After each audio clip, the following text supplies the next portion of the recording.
My own daughter, Rachel, abandoned her autistic son 11 years ago. I raised him, pouring every ounce of my love into him. Then, when he was just 16 and had become a millionaire, she walked back into our lives, armed with a lawyer and a twisted claim to his fortune. I panicked, but my grandson, calm as ever, just whispered, "Let her talk." My name is Vivian. I'm 68 years old, and this is my story. It was a Friday in November 2010. The air was crisp, the kind that bites at your nose. My daughter, Rachel, showed up at my front door with Ethan, then just 5 years old, and a single backpack. "Just for the weekend, Mom," she'd said, her voice laced with desperation. "I just need a break, please." Ethan stood next to her, tiny, lost in his own world. He was staring at the porch floor, rocking gently, heel to toe, his small hands pressed tight over his ears even though it was completely quiet.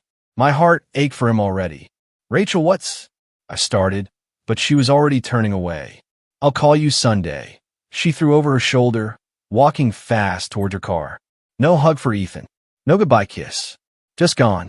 I stood there, rooted to the spot, watching her taillights vanish down the street, feeling a cold dread settle deep in my stomach. Ethan just kept rocking. I taught elementary school for 35 years, even had a few autistic students in my classroom over the decades.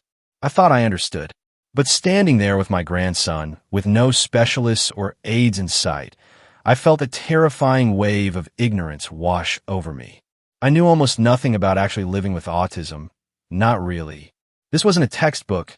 This was my grandson.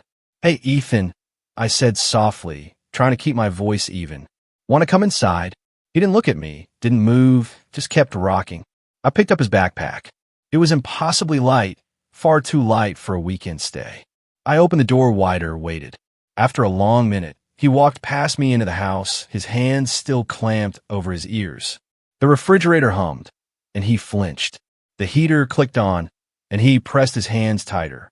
I closed the door as quietly as I could. He was already in the living room, crouched in the corner by the bookshelf. "Are you hungry?" I asked. "Nothing." "Thirsty?" He rocked faster. I went to the kitchen, poured water into a yellow plastic cup I kept for his rare visits. Maybe twice a year, always short. I brought the cup to him, set it on the floor at arm's length. He stopped rocking, looked at the cup, then resumed. That first night was worse. I made chicken nuggets and fries. Rachel once told me that's what he ate. He took one look and turned away. "Pasta?" "No." "Sandwich?" He pushed it across the table. "What do you want to eat, honey?" I asked, desperation creeping into my voice. He hummed a low, guttural sound and stared at the wall. "Crackers." He ate 3. Bedtime was a complete disaster. I tried to help him brush his teeth, and he screamed. Not a cry, a full-blown, ear-splitting scream, like I was hurting him. I stepped back, shocked, and he stopped, but he was shaking. "Okay," I said, my voice trembling. "Okay, you can skip it tonight." I put him in the guest room, tucked the blanket around him the way I thought kids liked. He threw it off. I tried again. He screamed. I left the blanket at the foot of the bed and backed out of the room. He didn't sleep. I could hear that same low hum all night, over and over. I didn't sleep either. Saturday morning, I called Rachel. No answer. I left a message. "Rachel, honey, call me back. I need to know what Ethan eats, his routines." She didn't call. I tried again Saturday night. Sunday morning. Sunday night. Nothing. 1 week became 2. I took Ethan to the pediatrician. The doctor confirmed what I already suspected. "He's autistic, Mrs. Cooper. Has anyone talked to you about getting him evaluated?" His mother was supposed to handle that. The doctor nodded slowly. "Well, you're handling it now." And I did. I enrolled him in therapy, speech, occupational, behavioral. I learned he needed the exact same breakfast every single day. Scrambled eggs, toast cut corner to corner, nothing touching on the plate. I learned the route to therapy had to be precisely the same, or he'd scream in the car. I learned not to touch him unless he initiated it. I got good at watching instead of doing. 2 weeks after Ethan arrived, I found him in the living room at dawn. He was on the floor with a bin of toy cars I'd bought him, lining them up in a perfect row. But it wasn't random. He'd arranged them by color, but in a way I couldn't understand at first. I sat on the couch and just watched. Red car, then one that was slightly more orange, then one more orange than the last, then yellow green. On and on. A gradient so subtle, I had to squint to see the differences. He'd organized them by shade, perfectly. That's amazing, Ethan, I whispered. He didn't look at me, but he kept arranging. December came. Rachel still hadn't called. I tried a different approach with Ethan. I stopped trying to get him to look at me. Stopped pushing him to talk. I just made sure everything was the same, every single day. Same breakfast, same time, same shows on TV, same bedtime routine that he finally tolerated, which was just me saying good night from the doorway. He calmed down. Not happy, maybe, but less frantic. He'd sit in the living room with me while I read. He'd eat meals without pushing the plate away. On Christmas Eve, I made sugar cookies. Ethan didn't help, but he sat at the table and watched me cut shapes. The kitchen smelled of vanilla and butter. The phone rang. I grabbed it, hoping. Rachel. Mom. Her voice was flat, tired. Rachel, thank God. When are you coming to get him? He needs you. I need to know. I can't do this anymore. I can't, Mom. She stopped moving. What? He's yours. I tried. I really tried, but I can't. Her voice cracked. I just can't. Rachel, wait. The line went dead. I called back. It rang and rang. No answer. I tried again. Voicemail. I stood there in the kitchen with the phone in my hand, the cookies burning in the oven, smoke starting to curl up. I turned off the oven, pulled out the tray. The cookies were black. I sat down on the floor, my back against the cabinet. Ethan appeared in the doorway. He looked at me for a long moment, longer than he'd ever looked at me before. Then he walked to the counter, picked up the yellow cup I'd given him that first day, and brought it to me. He sat on the floor beside me. I looked at the cup, looked at him. He went back to the living room. I cried sitting there on the kitchen floor with a burnt cookie sheet and a yellow plastic cup. The years after that blurred together. I kept everything exactly the same for Ethan. Same breakfast every morning. Eggs and toast. Same route everywhere we went. Same bedtime. Same routine. Same everything. Well, I kept it consistent. He was okay. Not happy, maybe, but okay. When he turned 6, he became obsessed with a set of magnetic letters I'd bought him. He'd arrange them on the refrigerator for hours. Not words. Patterns, groups, sequences I couldn't understand. Then he started drawing symbols in little notebooks from the dollar store. Circles, lines, tick marks. Tracking something only he understood. At therapy, I asked about it. He makes these marks everywhere. Should I be worried? The therapist, a patient woman named Dr. Lynn, shook her head. He's tracking his world. It helps him feel secure. Let him do it. So I did. He filled notebook after notebook with his symbols and marks. By the time he turned 7, the symbols became letters, then short words. Egg, toast, school, home. Simple things, but written in neat block letters.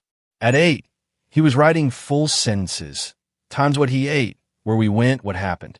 He learned to make eye contact, sometimes little flickers.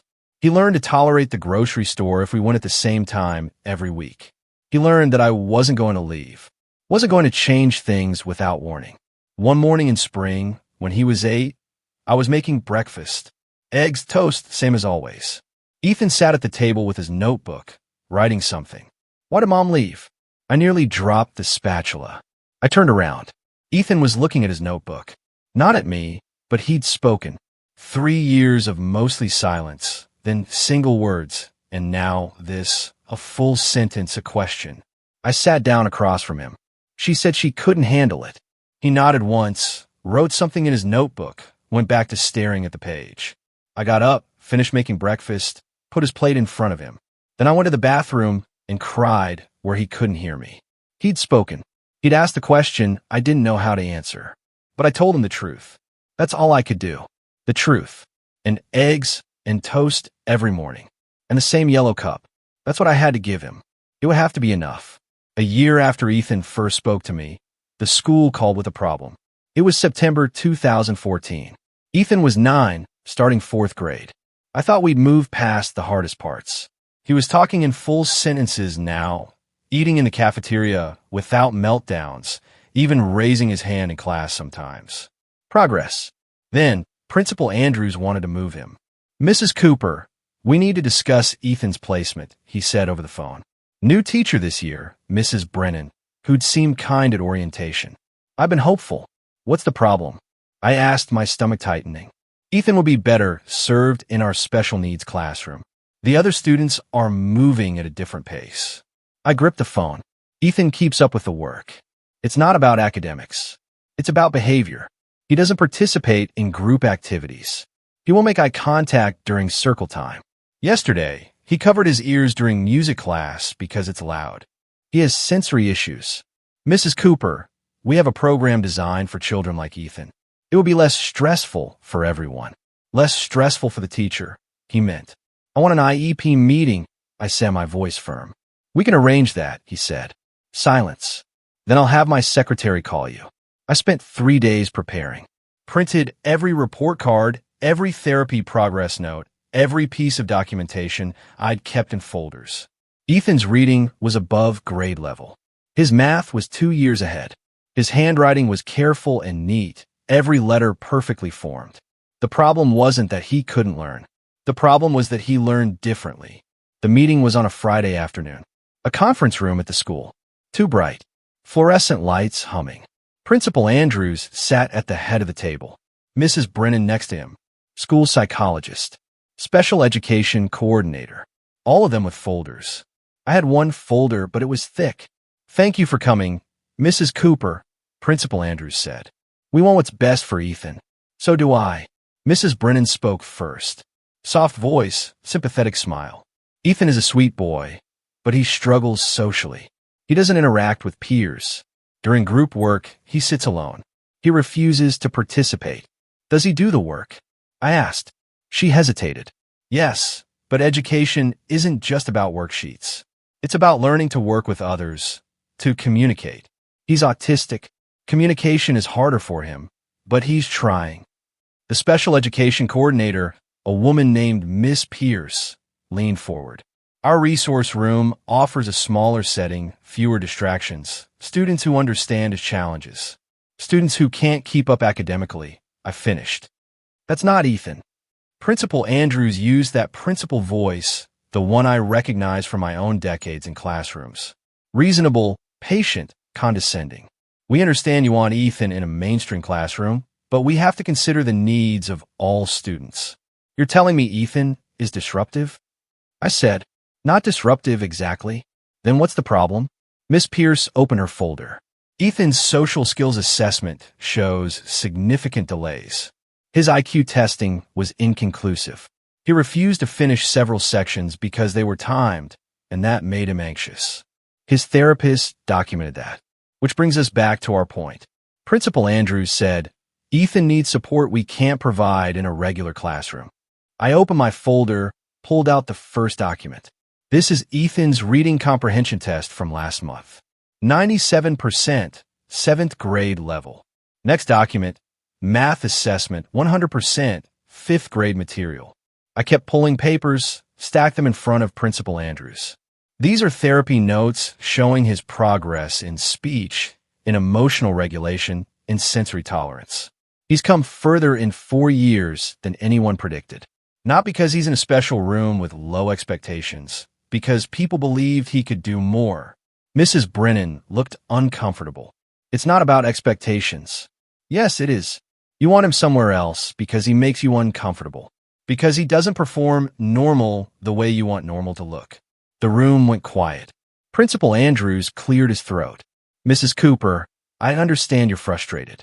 Under IDEA, Ethan has the right to the least restrictive environment. That means mainstream classroom with appropriate supports. Not segregation because he's different. I shouldn't have used that word, segregation, but I was tired of being polite. We're not suggesting segregation, Miss Pierce said quickly. Just a more appropriate setting. Then provide the supports in his current classroom. Noise-canceling headphones for music. Extra time for transitions. A quiet space if he gets overwhelmed. That's accommodation, not removal. They looked at each other. Principal Andrews sighed. We'll draft an IEP with those accommodations, he said finally. But if Ethan continues to struggle, he won't. I didn't actually know that, but I knew giving up on him wasn't the answer. That evening, I spread all the meeting notes across the kitchen table, started organizing them into a 3-ring binder, color-coded tabs for medical, educational, therapy, legal. My hands knew this work from years in classrooms. Ethan came in from the living room. He'd been watching a show, the same episode he watched every Friday. His yellow cup sat on the counter where he always left it. He stood watching me work. "What are you doing?" he asked. His speech had grown stronger over the year, more fluid. "Making sure the school can't forget what you can do." He moved closer, looked at the papers. "Can I help?" I glanced at him. "Sure." We worked together for an hour. I showed him how I was organizing everything. He studied my system, then pointed to the therapy tab. These should be sorted by date, then by type. Speech separate from occupational, separate from behavioral. I looked at where he was pointing. He was right. That made more sense. "Show me," I said. He rearranged the entire section in 10 minutes. Created a system I wouldn't have thought of. Logical and clean and perfect. I watched him work, his hands moving fast, completely focused. He understood organization on a level I'd never reach. Pattern and structure and order. It came naturally to him the way breathing came to other people. "That's really good, Ethan," I said. When he finished, he nodded, didn't smile, but I could tell he was pleased. The next year, when Ethan turned 10, his speech therapist suggested a tablet for communication support, something to type on when speaking felt too hard. I saved up and bought him one for his birthday. He had it figured out in a day. Within a week, he downloaded a scanning app, started photographing every page of his notebooks, creating digital copies. I watched him work, methodical and focused, preserving everything he'd ever written. "Why are you doing that?" I asked. "So I don't lose it," he said, not looking up from the screen. At therapy group sessions for parents, the other mothers would ask me questions during coffee time. How did I get Ethan to cooperate? What was my secret? How did I handle the meltdowns? "I don't handle him," I said. "I listen to him." One woman, Linda, whose son was 7 and nonverbal, shook her head. "But how do you stay so patient?" I thought about that. I guess I stopped trying to make him be someone else. I just try to understand who he is. She looked at me like I'd said something profound, but it wasn't profound. It was just the only thing that worked. Ethan started noticing patterns everywhere that year. We'd be driving and he'd say, "The traffic light on 4th Street is mistimed. It stays red 45 seconds longer than the others." I had no idea if that was true. At the grocery store, he'd look at the receipt and point out a pricing error. The apples were marked wrong, 3 cents higher than the shelf tag. He was right every time.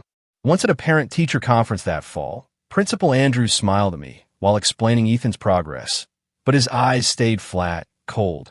In the car, Ethan said, "He doesn't like me." "What?" "No, honey." He was being nice. His face moved wrong. The smile didn't match. I glanced at Ethan. He was staring out the window, expression blank.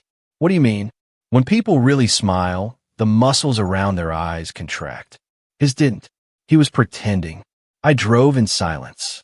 Ethan was 10 years old, and he could read faces better than I could. By the time he turned 11 and started 5th grade, I thought we'd found a rhythm. Then, Mrs. Hong called me at work one afternoon. "Mrs. Cooper, Ethan disrupted class today." My stomach dropped. What happened? I was teaching long division. Ethan stood up and corrected me in front of everyone. Was he right? Pause. That's not the point. That's exactly the point. Was he right? Yes. But then he was helping Mrs. Cooper. He embarrassed me. He needs to understand there's a time and place. He's 11. He sees a mistake. He corrects it. That's how his brain works. Another parent conference. Another stack of paperwork. This time, they wanted to label him oppositional defiant. I brought 6 months of therapy notes. Dr. Lynn's assessments showing Ethan wasn't defiant. He was direct, factual.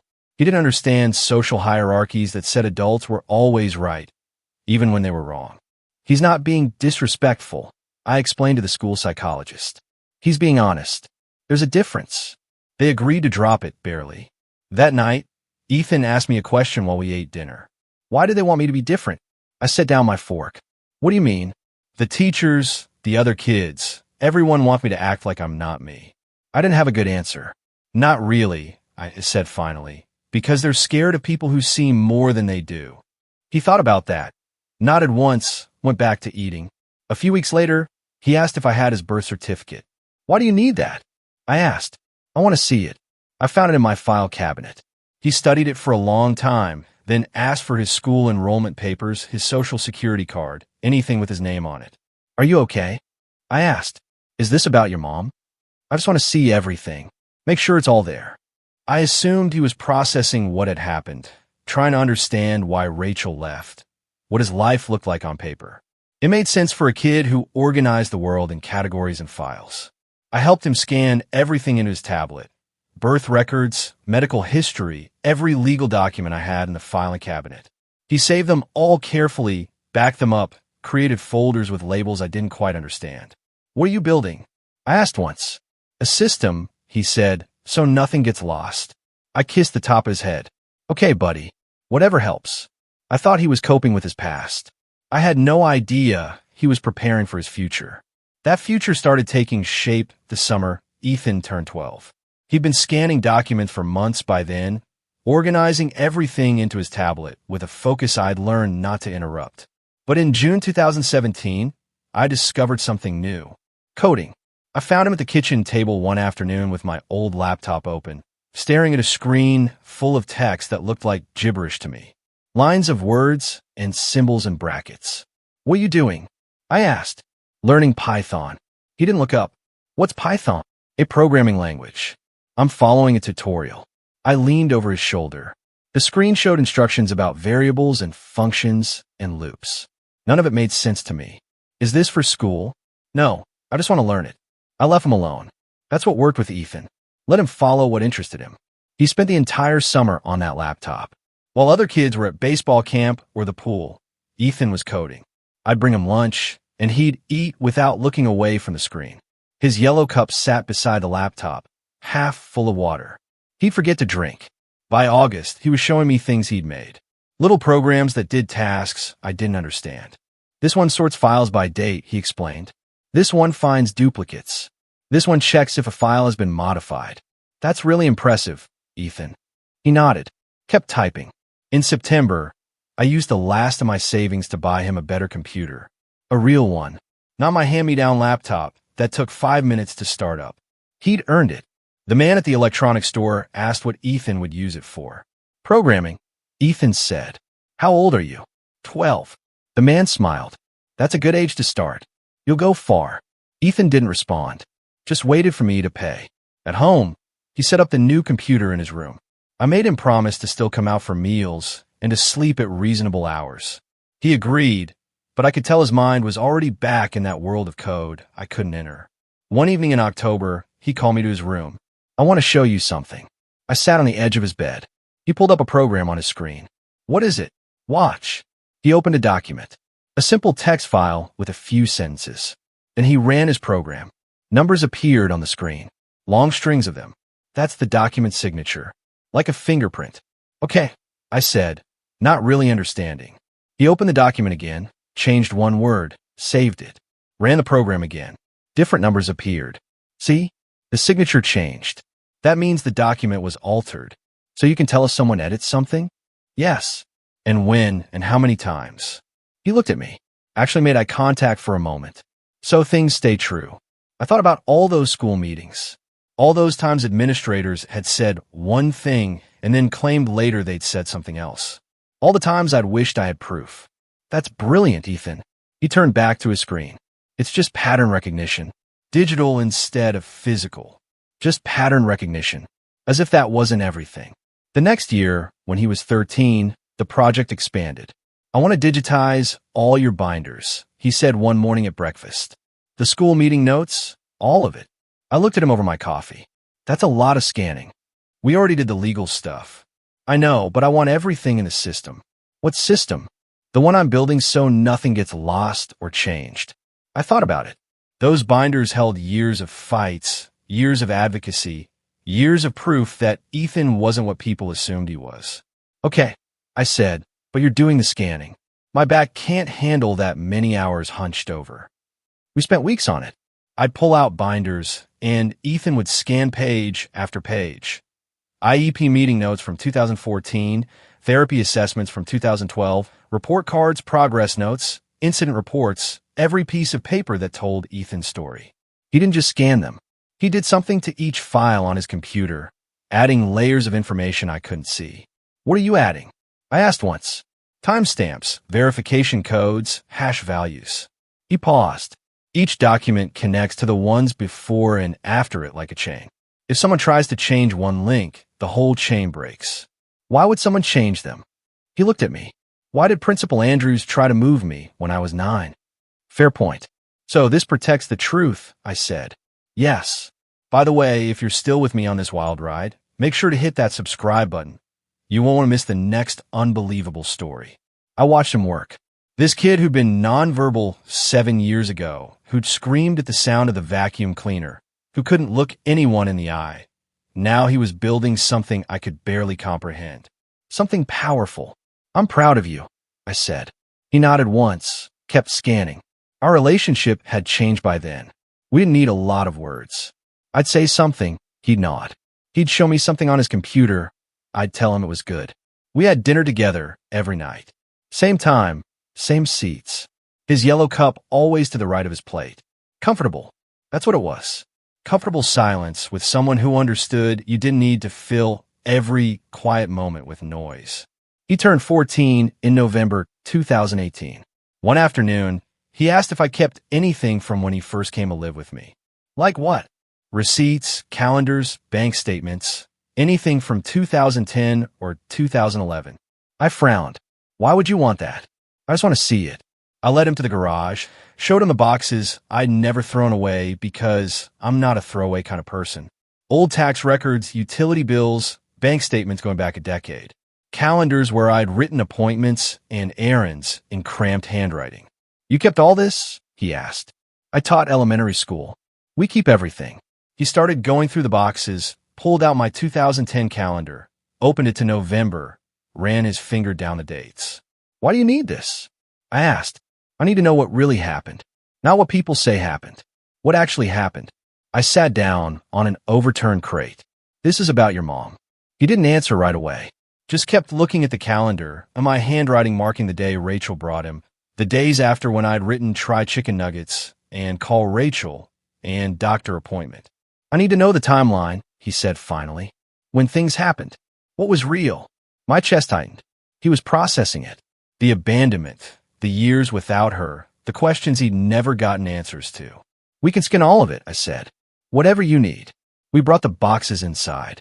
Spent the next month scanning grocery receipts, bank statements showing I'd never gotten money from Rachel, phone bills proving she'd never called, calendars documenting our routine, our life, every ordinary day that proved she'd been gone. I thought he was building a timeline of his childhood, understanding his past through documentation and proof. Why grocery receipts?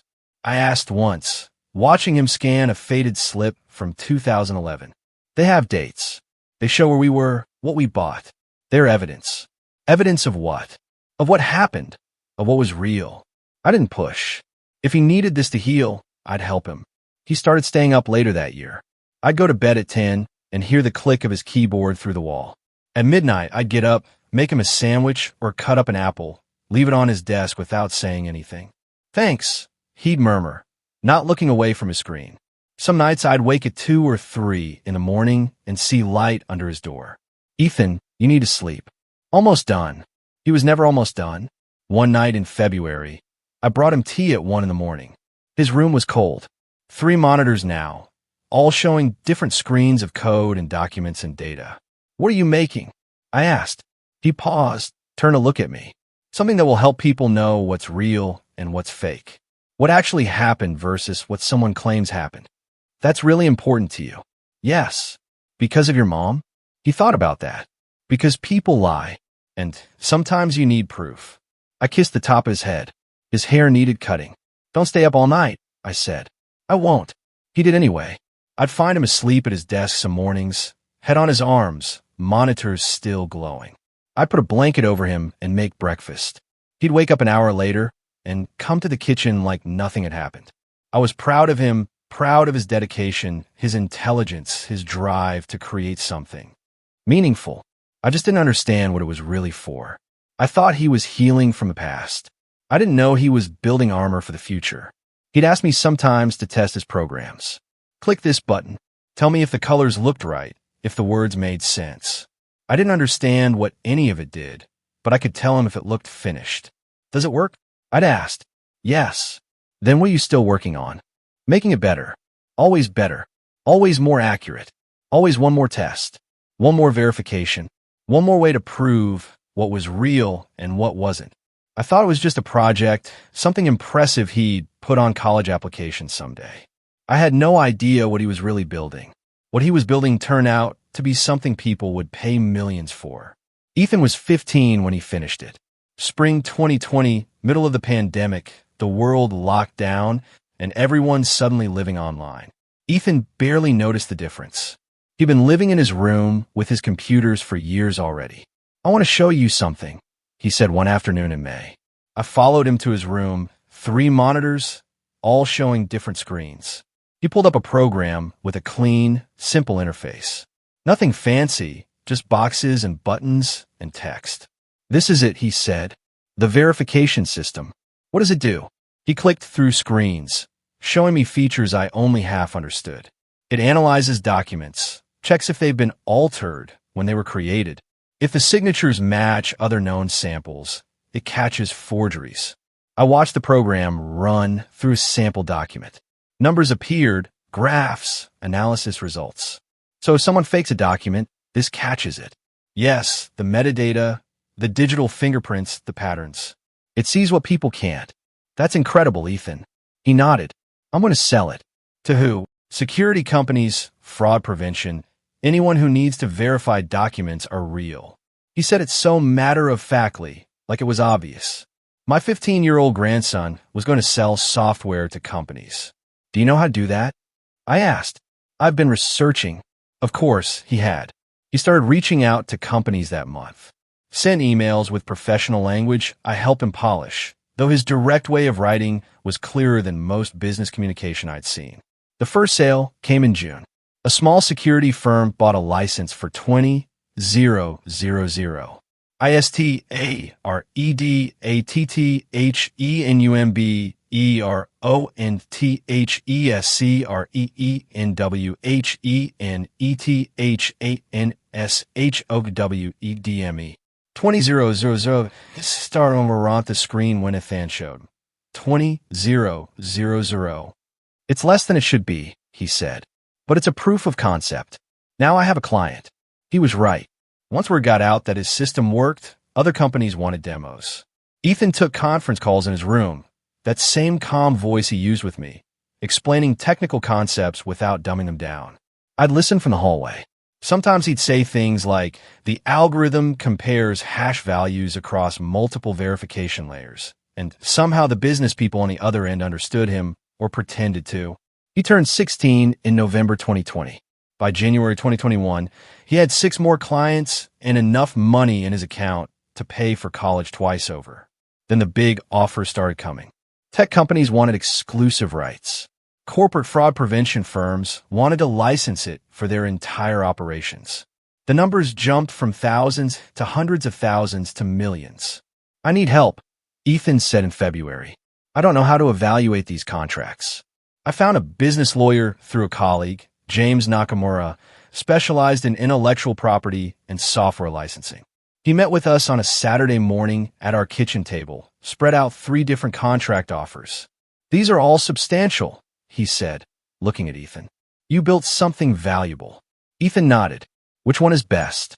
James walked him through the options, licensing deals that would pay over time, acquisition offers that would buy the software outright. Ethan listened, asked specific questions about terms and conditions and rights. I want to sell it completely, Ethan said finally. I don't want to manage licensing or support or updates. Just sell it and be done. James looked surprised. You're sure? Licensing could pay more long-term. There's a non-compete clause in the acquisition, Ethan said. If I sell it, I can't make competing verification software for 5 years. That's standard, James said. Does that bother you? No, I'm done with this kind of software. I glanced at him. He said it so definitely, like he'd already planned what came next. He sold it in March for $3.2 million. $3.2 million. I couldn't process that number. I'd worked 35 years as a teacher and made maybe half that total before taxes. The local news heard about it somehow. Wanted to do a story about the local autistic teen who'd created revolutionary security software. I didn't want them in our house. Didn't want them turning Ethan into inspiration material, but he said yes. The reporter, a young woman named Kate, came on a Thursday afternoon. She set up in our living room, asked if she could film Ethan at his computer. "Can you explain what your software does?" she asked. "It verifies document authenticity through pattern recognition and metadata analysis," Ethan said, looking at the camera the way he'd look at anyone. "Direct. It catches forgeries that people miss." "What made you want to create this?" I tensed, but Ethan answered simply, "I wanted to know what was real. People lie. Documents don't, if you know how to read them correctly." Kate smiled. "That's very insightful. Do you have plans for what you'll do with the money?" "Not yet." She tried a few more questions, but Ethan's answers were short, factual, not the emotional human interest story she wanted. After 20 minutes, she thanked us and left. The segment aired on Friday evening news. Local teen creates revolutionary security software. They used maybe 2 minutes of the interview, added dramatic music, showed Ethan at his computer looking focused and brilliant. I watched it with him. "How do you feel?" I asked when it ended. "Fine." But I noticed something in the days after. He wasn't celebrating, wasn't excited about the money or the attention or what came next. He was just waiting, watching.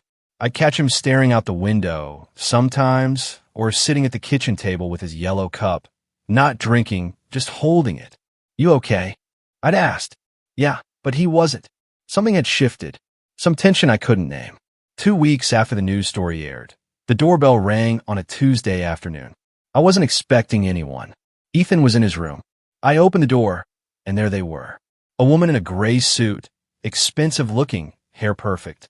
A man beside her in a dark suit carrying a leather briefcase. The woman smiled. It didn't reach her eyes. "Hi, Mom." My stomach dropped. My hands went cold. "Rachel." She looked older. 11 years older. Lines around her mouth. Tension in her jaw. But it was her. "Ethan," she said, looking past me into the house. I couldn't move, couldn't speak. My body had forgotten how.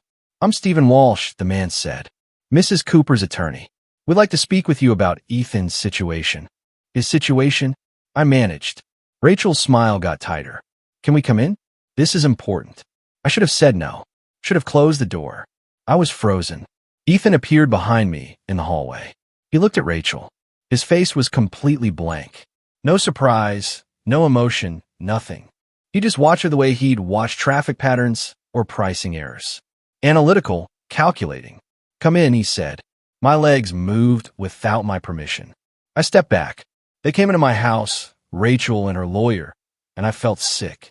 We sat at the kitchen table, the same table where Ethan and I ate breakfast every morning, where we'd organized school meeting notes and scanned documents and planned his future. Now Rachel sat there, hands folded while her lawyer opened his briefcase. "Mrs. Cooper, we're here to discuss custody and financial guardianship," he said, professional, smooth, practiced. "My client, Rachel Cooper, has maintained parental rights to Ethan and wishes to resume active custody." "Custody?" I said. "He's 16. "Precisely," Walsh said. "Still a minor. And my client never formally terminated parental rights. She's been co-parenting from a distance, maintaining contact through appropriate channels." "That's a lie," I said, my voice shaking. "She hasn't called in 11 years. Rachel spoke then. Soft voice, sad eyes that looked fake. "Mom, I know you've done a wonderful job raising Ethan, but he needs his mother now. Especially with the money and the attention. He needs guidance." "He has guidance." Walsh pulled out papers, documents with official-looking seals and signatures. "These show Mrs. Cooper's maintained legal parental rights. She's documented her financial support and communication over the years. She's entitled to custody and, given Ethan's minor status, management of his financial assets until he reaches majority." I looked at the papers. They looked real, professional. My heart was hammering. "Those are fake," I said, but I had no proof. "They're properly notarized and filed," Walsh said calmly, "unless you can prove otherwise." I looked at Ethan. He was watching Rachel, his face still blank, but I could see something in his eyes, something I couldn't read. "Ethan," I said quietly. What do we do? He looked at me for 1 second, then back at Rachel. We should get a lawyer, he said. Getting a lawyer turned out to be easier than using one. I found Linda Reyes through a referral. Family law attorney with 20 years of experience. She met with us 3 days after Rachel showed up, came to our house because I couldn't face going to an office. I brought every binder I had. Years of school records, therapy notes, medical appointments, every piece of paper proving I'd raised Ethan. My hands shook the entire time I carried them to the kitchen table. Ethan sat quietly in the chair beside me, watching, always watching. Linda spread Rachel's documents across the table, the ones Walsh had presented. She studied them for over an hour, reading every page, checking signatures, examining the stamps. Finally, she looked up. Her face told me everything before she spoke. These look legitimate, she said carefully. Very professionally done. But they're fake, I said. She's lying. She hasn't seen him in 11 years. I believe you. But do you have concrete proof these documents are forged? I pulled out my binders. I have everything. Every school meeting, every doctor visit, every therapy session. Linda looked through them, nodded slowly. This is excellent documentation. It proves you've been the primary caregiver, but Mrs. Cooper, without hard evidence that her documents are fake, a judge might rule in her favor. Why? Because she never legally terminated parental rights. There's no court record of custody transfer. Schools and doctors accepted you informally. But she paused. Did you ever file for formal guardianship? The room went cold.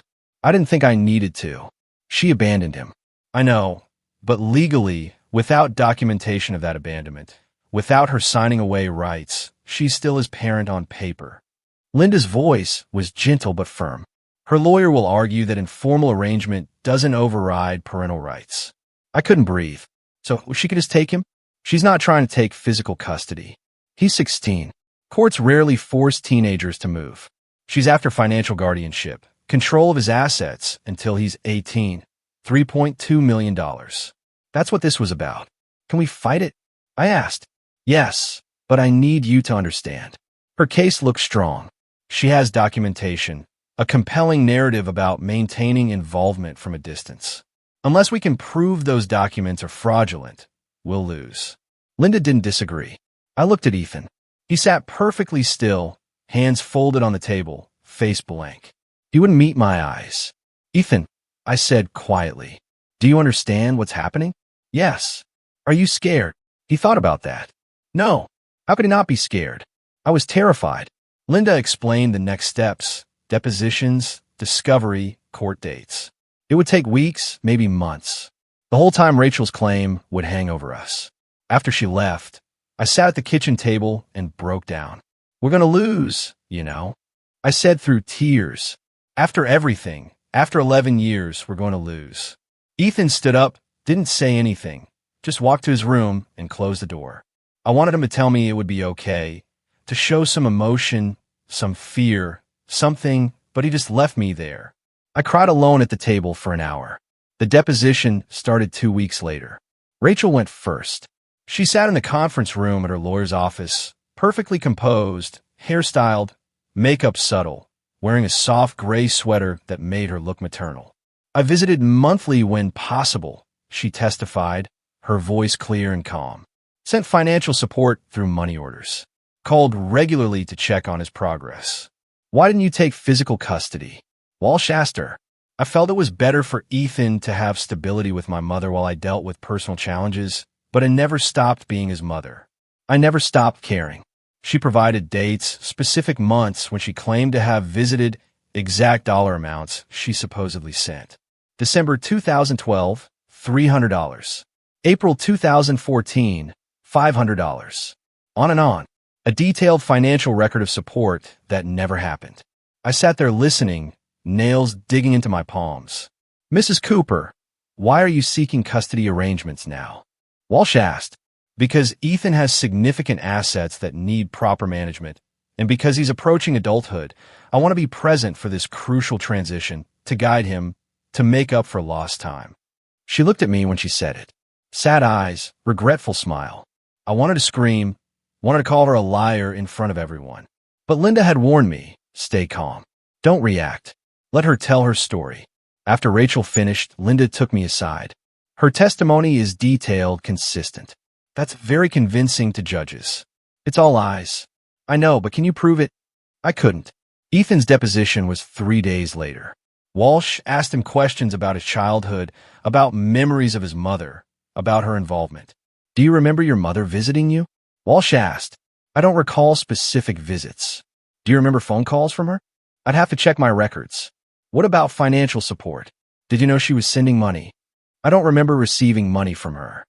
Walsh looked pleased. He thought Ethan's memory was poor, that it supported Rachel's narrative that she'd been involved, but Ethan, being autistic, simply didn't remember clearly. He had no idea. Linda asked Ethan questions, too. Can you describe your relationship with your grandmother? She takes care of me, cooks meals, helps with school. She's always been there. Do you want to live with her? Yes. Do you want your mother to have control of your finances? No. Short answers. Direct. True. But they felt weak against Rachel's detailed lies. After the deposition, Linda drove us home. He did well, she said. But Mrs. Cooper, I have to be honest.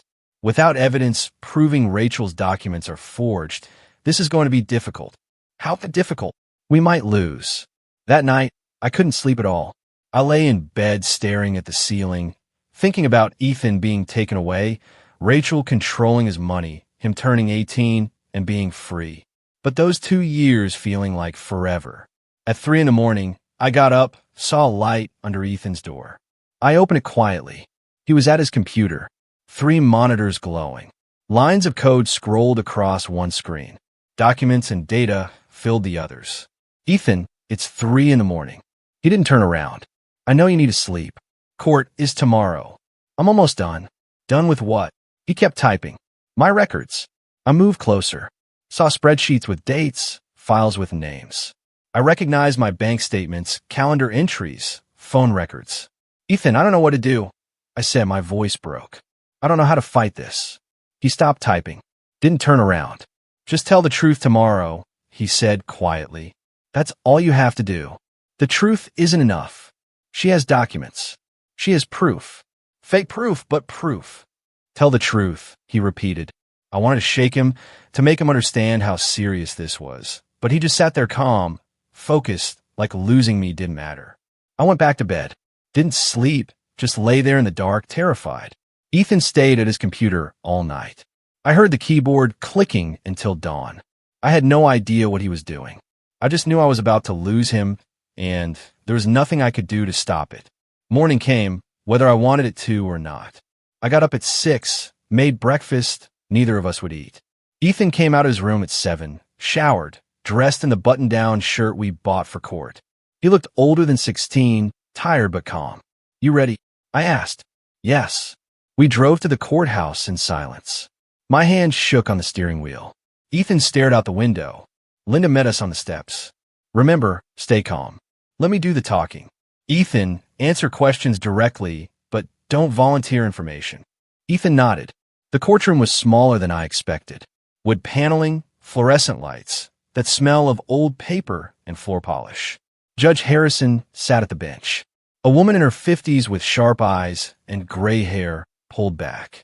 Rachel sat at the front table with Walsh. She dressed carefully, soft colors, minimal jewelry, hair loose.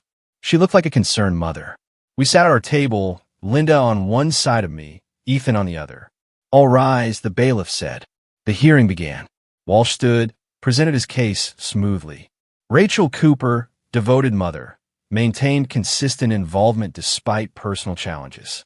Documentary evidence of parental rights never terminated. Financial support provided. Regular contact maintained. He laid out the documents on the evidence table.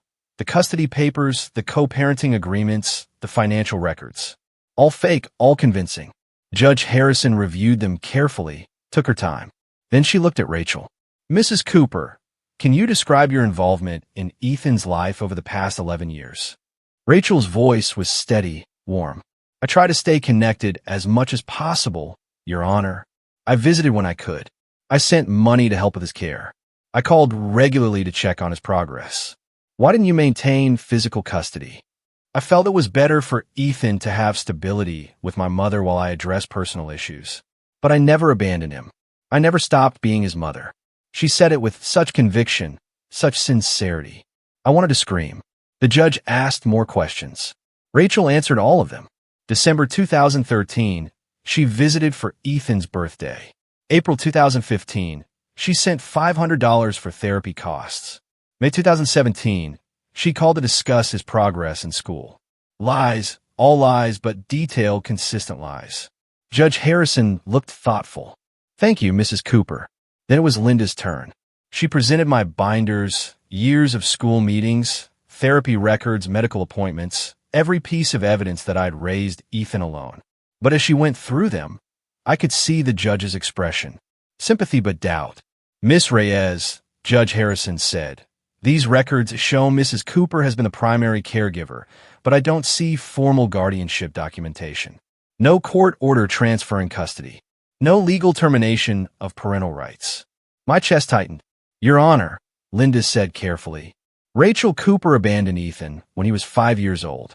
My client has documentation of that abandonment, but without Miss Rachel Cooper's signature on custody termination papers, without legal documentation, her parental rights remain intact. The judge looked at me, not unkindly. Mrs. Cooper, I understand you've done excellent work raising your grandson, but legally, without proof that his mother abandoned her parental rights, her claim has standing. The room tilted. Rachel looked at Walsh, smiled slightly. She thought she'd won. My heart was pounding so hard I couldn't breathe. I looked at Ethan beside me, desperate. For something. Anything.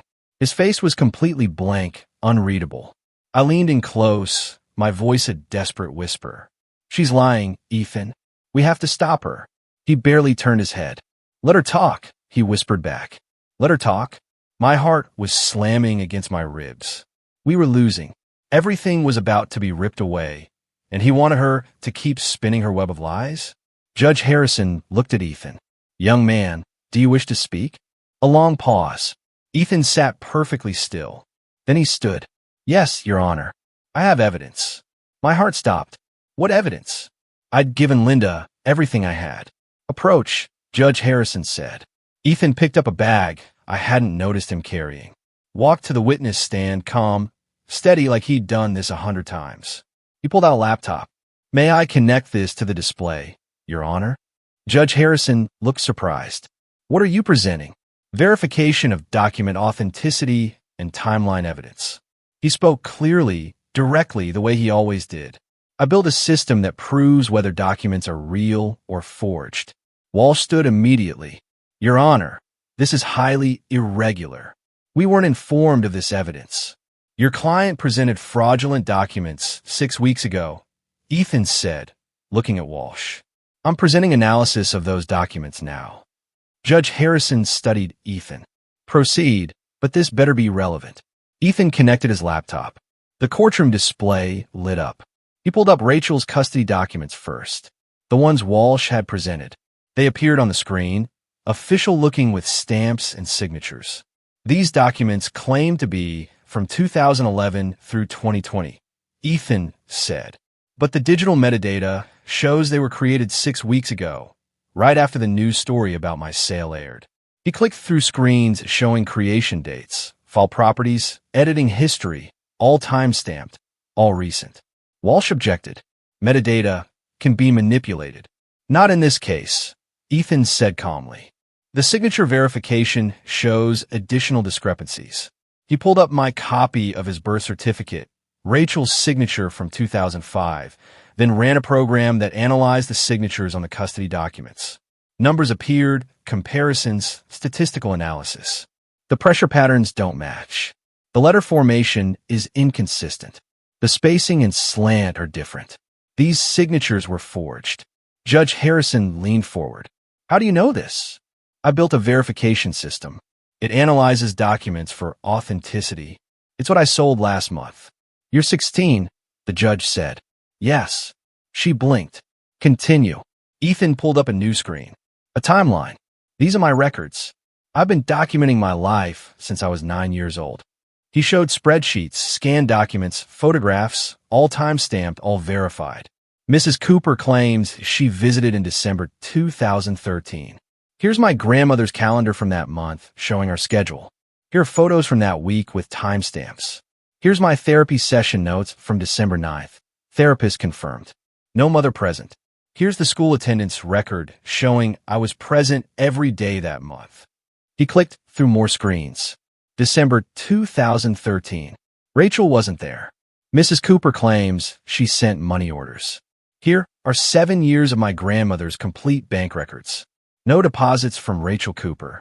Not $1. Bank statements appeared on screen. Every transaction highlighted. Every source documented. Nothing from Rachel. Mrs. Cooper claims she called regularly. Here are phone company records from 2010 to present. 0 calls from her number after December 24th, 2010. Phone records, years of them. Rachel's number nowhere. April 2015. She claims she sent $500 for therapy. Here's the bank statement showing no such deposit. Here's my grandmother's calendar showing she paid out of pocket. Here's the receipt. Every claim Rachel had made, Ethan demolished with proof. Walsh stood again. Your Honor, this evidence wasn't disclosed in discovery because you presented fraudulent documents 6 weeks ago, Ethan said.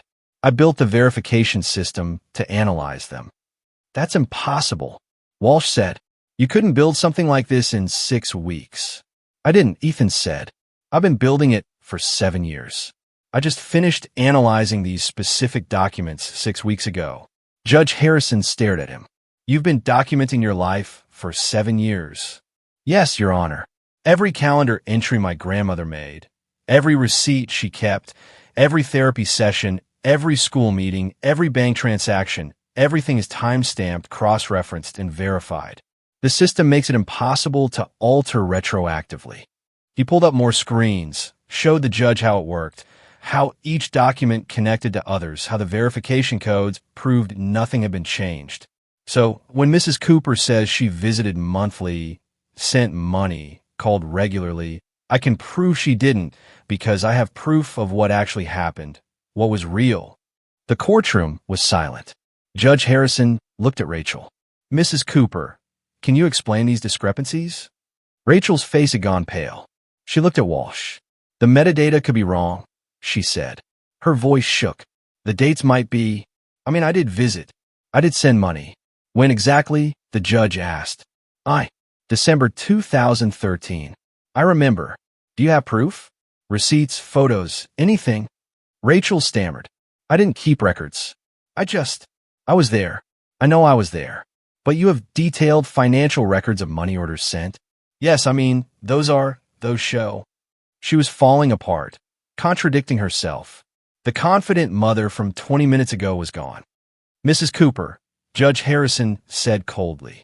Did you or did you not falsify custody documents? No, my lawyer said. Walsh looked sick. Judge Harrison turned to Ethan. This verification system, it's legitimate. Yes, Your Honor. I sold it last month to Anderson Security for $3.2 million. They verified its accuracy before purchase. The judge's eyebrows rose. Then she looked at the evidence again, at the timeline, at the proof that Rachel had been gone for 11 years. I've seen enough, she said. She ruled from the bench. No recess, no deliberation. Rachel Cooper, I find your testimony not credible and your documentation fraudulent. Full custody and guardianship is awarded to Vivian Cooper. Furthermore, I'm referring this case to the district attorney for investigation of perjury and fraud. Rachel made a sound like choking. This hearing is adjourned. The gavel struck. It was over. Outside the courthouse, standing in the afternoon sun, I finally understood. You knew, I said. You've been protecting us all along. Ethan nodded once, didn't smile, just nodded. 6 months later, things looked different. Ethan couldn't work in data security anymore. The non-compete clause from selling his verification system was clear, so he started a new company, software testing and quality assurance. I'm hiring people like me, he said over breakfast one morning. Autistic people. We see patterns others miss. His first hire was Stephen. I recognized the name immediately. Stephen had been my student 20 years ago. I fought the school board for him in 4th grade. They said he'd never hold a job. Now he was Ethan's lead quality tester. Then Marcus, then Lily, more of my former students, kids people had given up on. I visited Ethan's office one afternoon. Small space. 6 desks. Everyone wearing headphones. Quiet. Focused. Stephen saw me. Took off his headphones. Mrs. Cooper, you told the principal I wasn't broken. Just different. His voice cracked. Ethan says the same thing. I couldn't speak. Just nodded. Rachel got 2 years probation and 500 hours of community service and Autism Resource Center. 3 months into her sentence, I was dropping off donated supplies and saw her on the floor reading to nonverbal children. She looked up, saw me. We both froze. She looked exhausted, humbled, nothing like the woman who'd shown up with a lawyer. The center director told me, not knowing who I was, that volunteer comes in extra hours. Says she's learning what she should have learned years ago. I didn't speak to Rachel, just watched for a moment, then left. Some things don't need words. On a Tuesday evening a few weeks later, I brought dinner to Ethan's apartment like I always did. His yellow cup sat on the counter, chipped, but still his favorite. We ate at his small table, quiet, comfortable. I started clearing plates. Ethan put his phone down. Vivian, he said my name. I spun around, startled. He was looking at his hands, twisting them together, a gesture I hadn't seen in years. I know what you gave up for me. My breath hitched. I sank back into my chair, just waited. Your friend stopped calling, he continued, his voice low. You stopped going places. I heard you on the phone once, turning down a trip because you couldn't leave me. My throat was suddenly tight. Ethan, honey, I managed. You could have sent me away like she did. The school suggested it. My eyes burned. You didn't. He finally looked up at me, his gaze steady. You're my grandson, I whispered, the words catching. I know, he said, but you chose it. Every single day, even when I couldn't say thank you. The only sound was the soft hum of his refrigerator. Then, even quieter, he added, it mattered. I reached across the table, my hand hovering just above his, not quite touching, but close. You were worth every single day, I said, my voice thick with emotion. He nodded, a small, knowing gesture. I know that now. We sat there a moment longer. Then I got up, finished the dishes while he opened his laptop. Same routine, same comfortable silence, but something important had been said. I kissed the top of his head on my way out. He didn't flinch. See you Tuesday, I said. Tuesday, he confirmed. I drove home through streets I'd driven 1,000 times before. Same routes, same turns. The way Ethan liked things, the way I'd learned to like things too. My phone buzzed at a red light. A text from Ethan. Thank you. Just those 2 words. I smiled the whole way home. So that's my story.